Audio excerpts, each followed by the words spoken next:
The world famous Butch and Bob Show. World famous Butch and Bob Show right here on WIFO 105.5 FM in Jesup, Big Dog Country Radio. And Bob, you're heading up a little earlier today to Waynesboro, Georgia. Yeah, they changed that time. Bad weather expected late this afternoon, so hopefully we can get in and get out and get those 2 wins to get on home.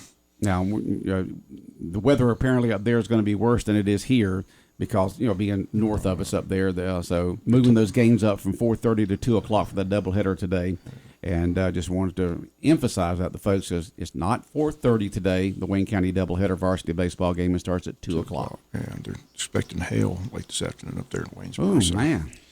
I do want to update, we had that story on the local news about that house fire Tuesday in Garday. We did get the name of the deceased. His name is David Andrew Jackson. He was in his late 70s, confined to a wheelchair. Just a sad story, a house fire in Garday. Again, he was trapped inside. They weren't not able to get him out before he passed away. But again, I understand he was a longtime employee of Rayonier, but it happened at 48 King Drive in Garday Tuesday. Again, he was in the late 70s. His name was, again, David Andrew Jackson. So the house caught on fire, and he was stuck inside being in a wheelchair, and he couldn't. Right. State fire marshals been called in, so they're investigating it. So it's still under investigation by the state fire marshals, but just want to pass his name along.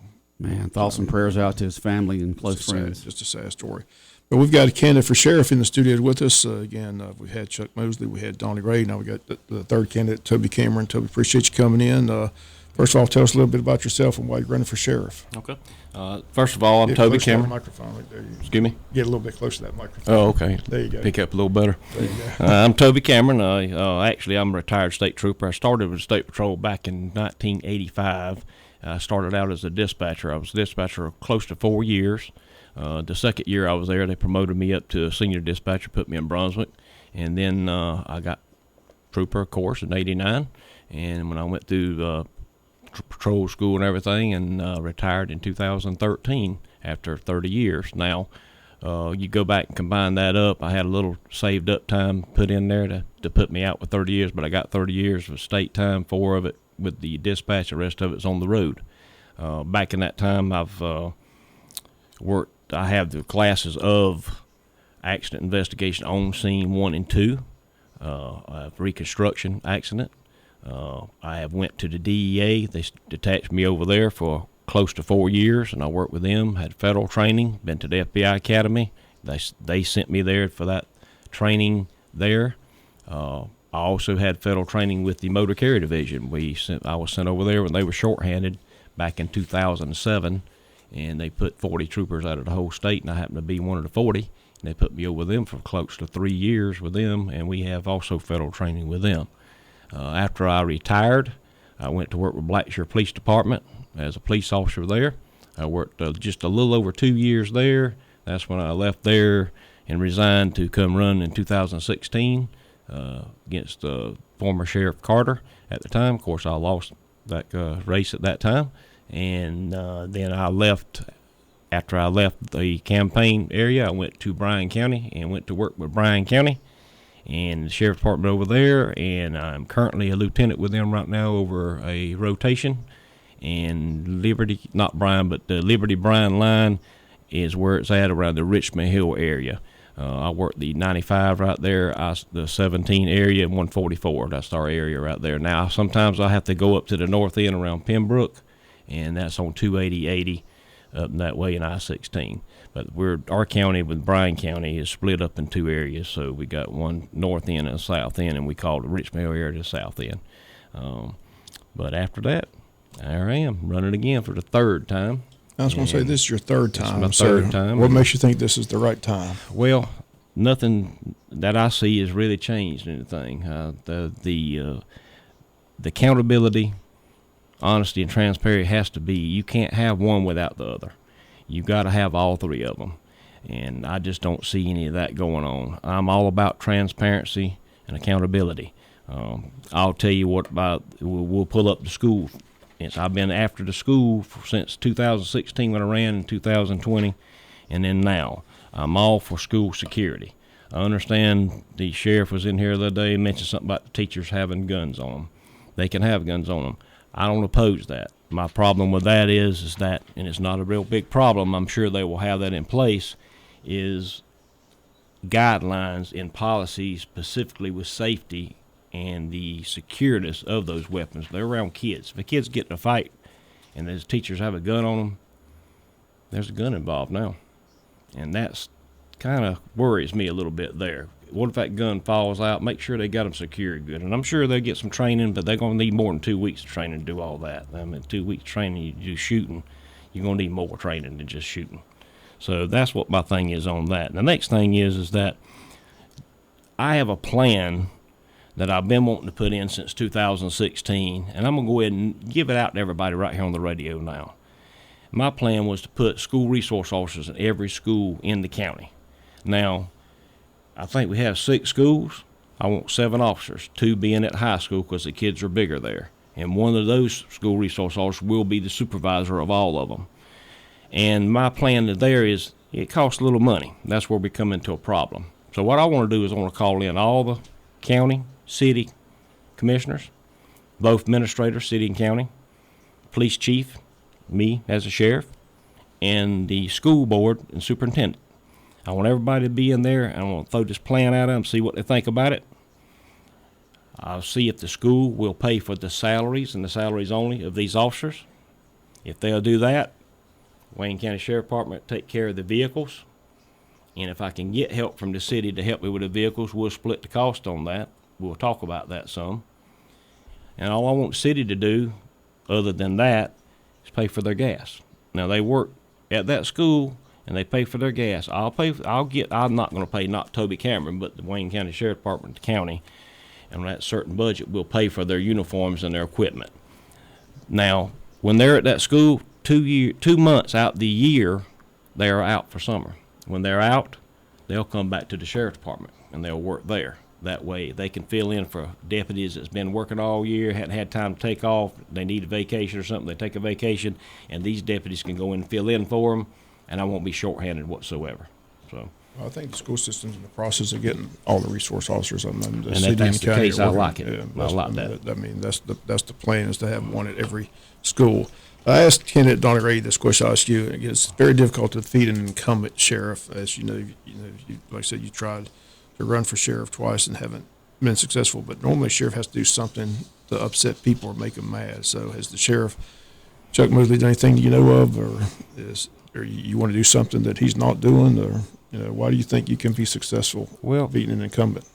Transparency is a must. I think, if I'm not mistaken, Mosley had on his sign when he ran the first time, this last time, a new voice. I haven't heard his voice except up here election time. I don't know how many times he's been up here before. I hadn't heard it. I hadn't heard anybody else say he's heard him. But my point is, not so much as that. If I'm in office, y'all going to get tired of me coming up here, because I'm going to come up here all the time and let you know what's going on within the department or outside the department. And you're going to hear it from my mouth, not social media and all these people on the keyboards and doing all that stuff. And it gets all jumbled up and scrambled up.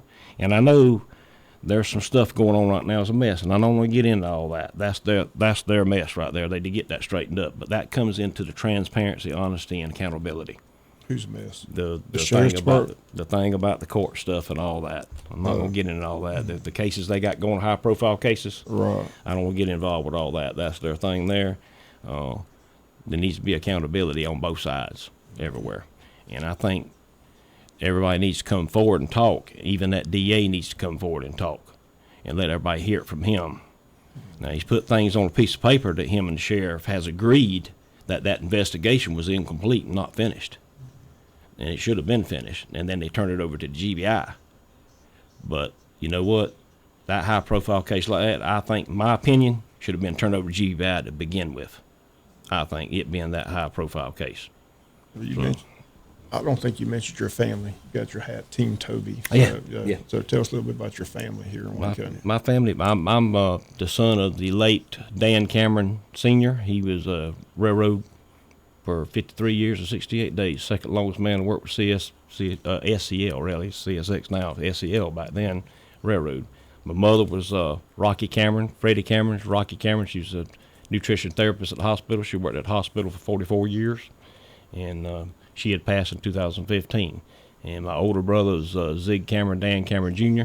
He worked for retired railroad, and he's just retired now, just doing whatever he wants to do at the house. My middle brother is in Atlanta. He owns a real estate company up there, Origins Real Estate in Atlanta.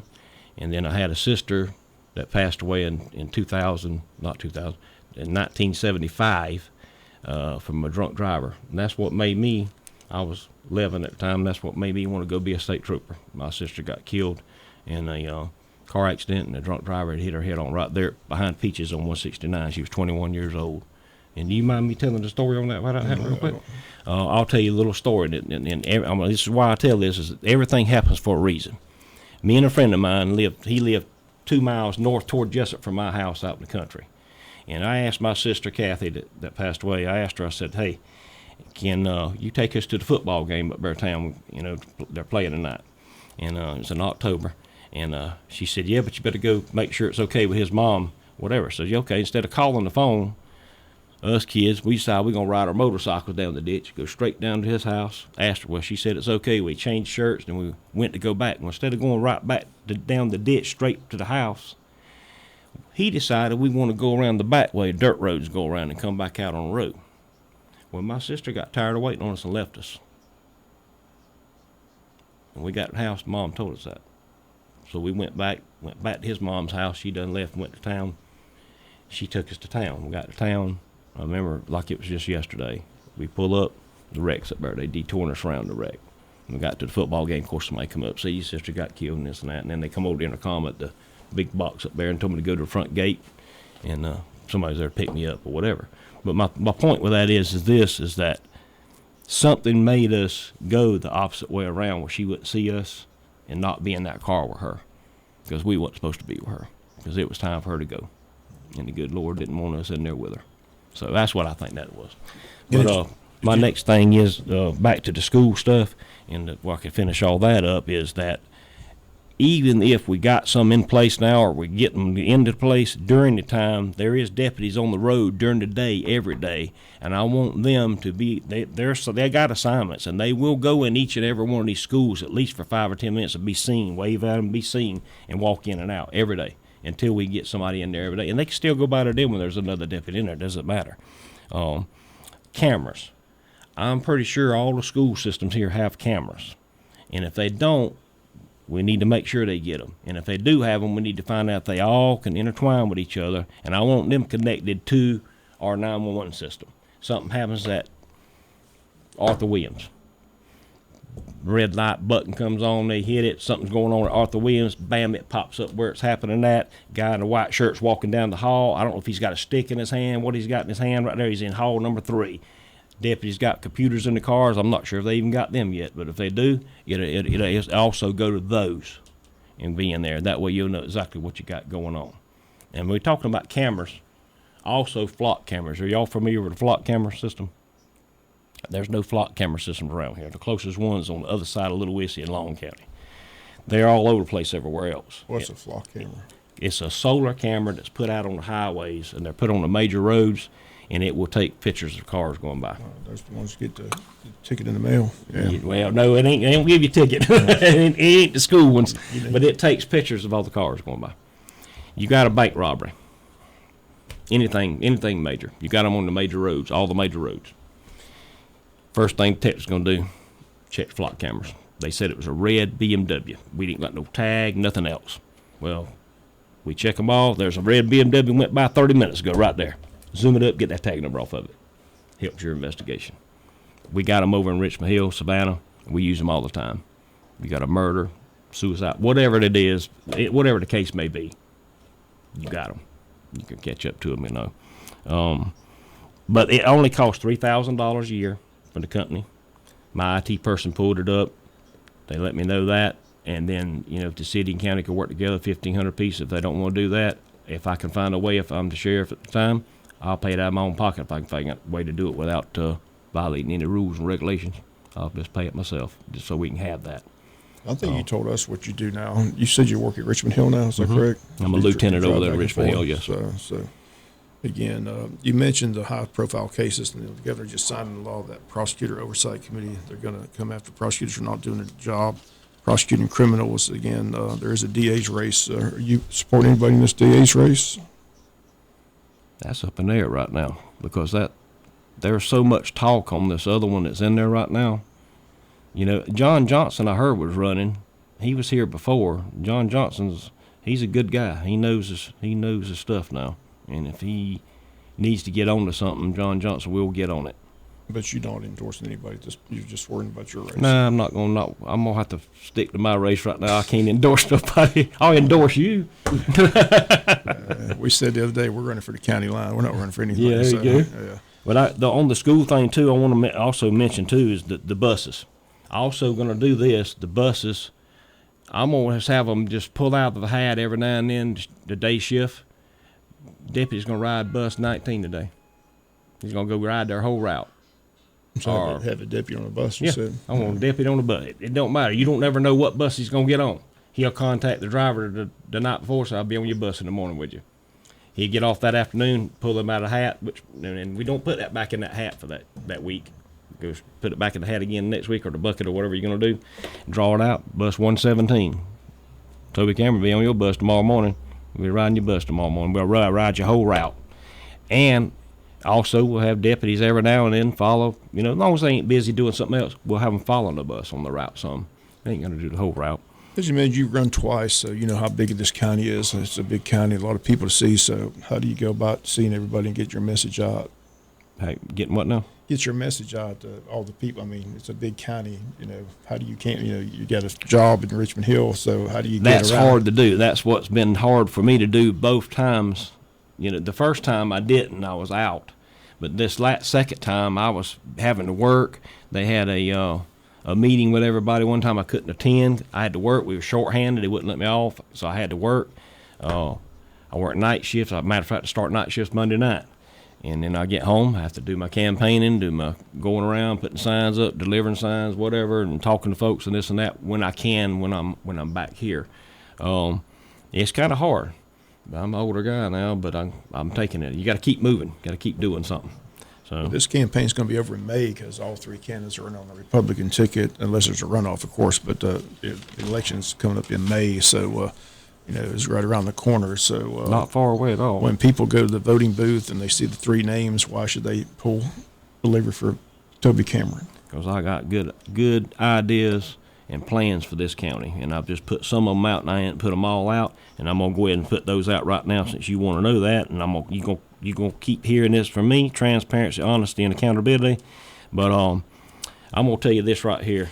There's two more things I want you to be aware of, but I'm going to tell you this right here. For one thing, I want to put a PT program in the system up there. What? I'm sorry. A PT.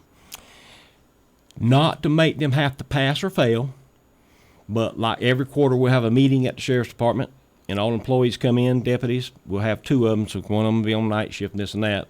But we'll have a PT program too. They don't have to pass or fail. I just want them to know where they're at. So if they know they need to do something to make themselves better, get their health in good shape, or they are already in good shape, they know it. There's no big deal on that. It's just something to let them know where they're at. I want to help them be healthy and know if there's something wrong. You never know when you might have something internally wrong. That might catch it right there, just a PT. They don't have to overwork it, not going to push them. You know, you got to run 2 miles. You ain't got to run the whole 2 miles. Just see what you can do. You know, you don't have to do all that stuff. You know, just do what you can. Let's see where you're at. And then you might say, hey, I need to go to the gym, you know, or I need to start eating this kind of stuff, eating a little better, different stuff, you know, eating healthier, you know, stuff like that. Next thing is theft prevention. I want to have a theft unit in place as soon as I can. That's for these inner autos and things like that. When you have an inner auto mentioned, 2 or 3 of them here in one area, well, I'm going to have somebody undercover be out there at night in that area, maybe sitting in a car or something. You don't know. And if they hear me right now on this radio saying that might deter it right there. I hope it does. We don't know if anybody's in that car or not over there. I don't go over and check that door. That door's wide open. Open it up. You got a deputy laying right there. Gotcha. You shouldn't have done it, you know. They called her man. I want that done. Another thing is I want detectives on night shift. You got detectives working day shift. And the reason why I say it is this. You put a detective on night shift and let them rotate it. You got a detective on night shift. He can go during the daytime. There's a lot of this. and it happens everywhere. It's not just here at the Wayne County Sheriff Department. It happens everywhere. You got detectives that they all get in there and they talk, and they're working their cases. They're not going around the cases, but sometimes they can't get their typing done and their stuff done and all. Where you gonna go eat at and all that, and then they go eat whatever. They come back and then they still ain't got the thing done they need. The night shift detective, he can be in there by himself. He'll be in there and finish all the stuff he needs to get done.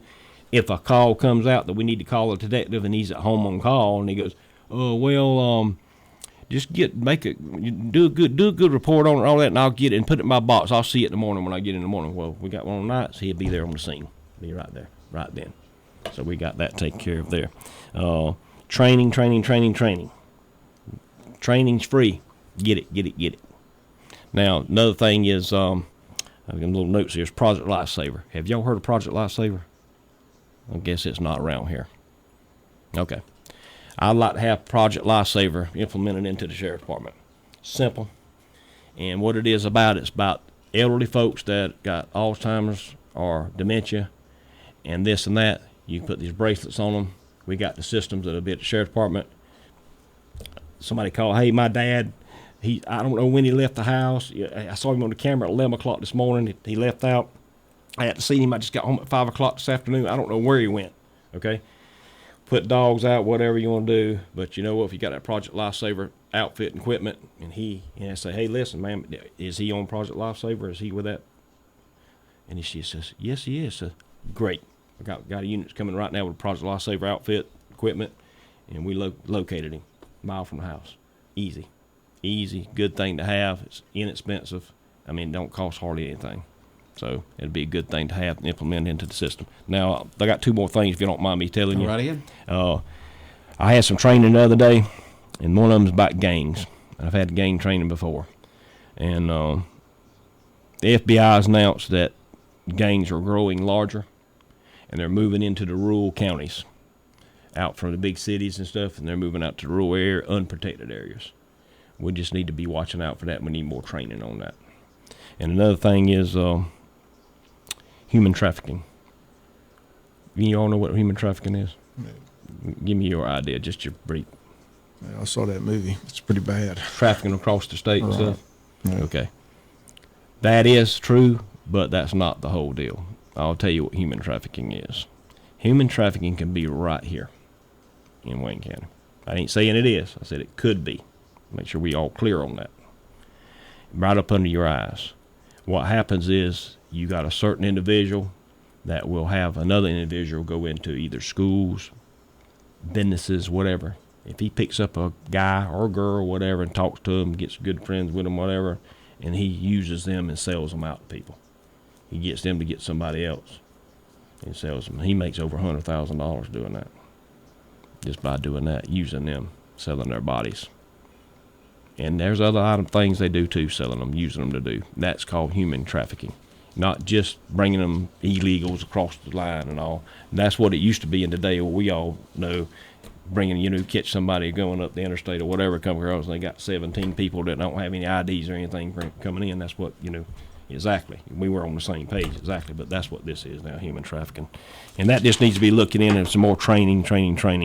Another thing is if you don't know what's going on in your department, you don't have control of your department. Don't tell nobody you don't know that this happened. I didn't know that happened. You better have control of your department. Because if you didn't know, somebody didn't let you know in your department and let you know about it, you don't have control of it. Get control of your department. Okay. Bob, wrap it up. Yep. I appreciate you coming in. Yep. It's a wrap. All right, everybody. That's a wrap, they say. It's a wrap. It's good seeing you guys. Appreciate you coming in. I hope you'll call me some more. All right, candidate for Wayne County Sheriff Toby Cameron in this morning here on Big Dog Country Radio, WIFO 105.5 FM in Jesup. Bob, once again, talk about today's baseball games. Well, I said the game time's been moved up. 2 o'clock is the first game, so pregame at 1:50 here on Big Dog Country for 105.5 in Waynesboro. Hopefully the weatherman will cooperate, get both games in. All right. Y'all take care. Bob, safe trip. Toby, safe trip to Richmond Hill. All right, Big Dog Country Radio, WIFO 105.5 FM in Jesup, the world-famous Butch and Bob Show, brought to you by First Southern Bank, Van's Barbecue, Murphy Builder Supply, and O'Quinn & Associates.